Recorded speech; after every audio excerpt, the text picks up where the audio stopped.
Tennessee got some great news recently in the recruiting landscape from one of the biggest outlets in the industry. But I do have one major concern about this recruiting class, and I'll tell you what that is next.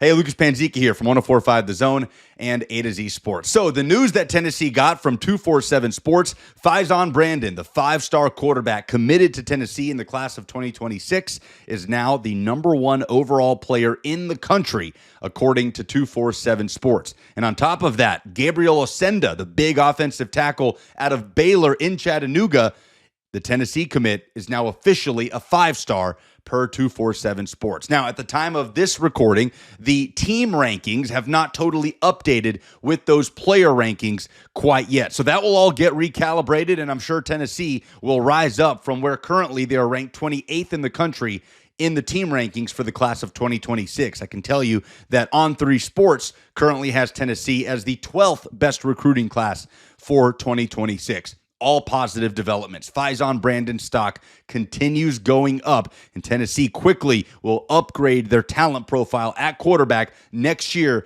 when he's able to step on campus. And like I said, Gabriel Osenda getting a five-star status from 247 Sports is a great development for this class as well.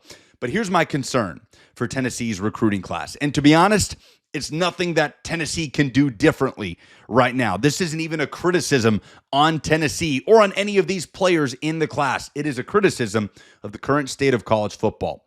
Look at what we just saw happen with Nico Iamaleava going out the door, reportedly his camp demanding in that $4 million range, Tennessee not blinking, Nico leaving, looking for greener pastures and not finding them, as now he's reportedly making just a shade over $1 million in NIL at UCLA, about half of what he was set to make at Tennessee this coming year. We understand how that all was handled. We don't need to relitigate that entire process. But it does give me a hang up on this current climate of college football. I will say it makes it harder to get excited as a fan about these big wins in recruiting, especially at the quarterback position for these five-star players. Because in the end, yes, you're getting what should be a good player with an incredibly high ceiling, and that's exciting for everybody involved. But in a lot of cases, you're also signing up for a 3 to 4 year battle just to keep a guy on campus as things are currently constructed, with multiple windows for players to leverage their NIL situation after the regular season and after spring practice. A lot of times, signing these five-star players means signing a good player. It also can mean signing a big headache. And I want to be careful. I'm almost hesitant about saying this because I don't want to paint Faison Brandon as the type of kid that's going to turn around every few months and demand more money or threaten to leave. I don't know that about Faison Brandon, and I believe that Faison Brandon is a good character kid that Tennessee wants as a part of its football team. Otherwise, the Vols will not pursue him as heavily as they have. So he very well could come in, wrangle this program, make it his own. He'll be doing it for a hefty NIL sum, which he should. But the current state of college athletics does play into kids leveraging that opportunity at every turn. It is something that has to be sorted out by the powers that be in college athletics. And the problem is we have no idea who those people are. So again, nothing that Tennessee has done or could do differently. Nothing Faison Brandon has done. And I don't want to put that on Faison Brandon.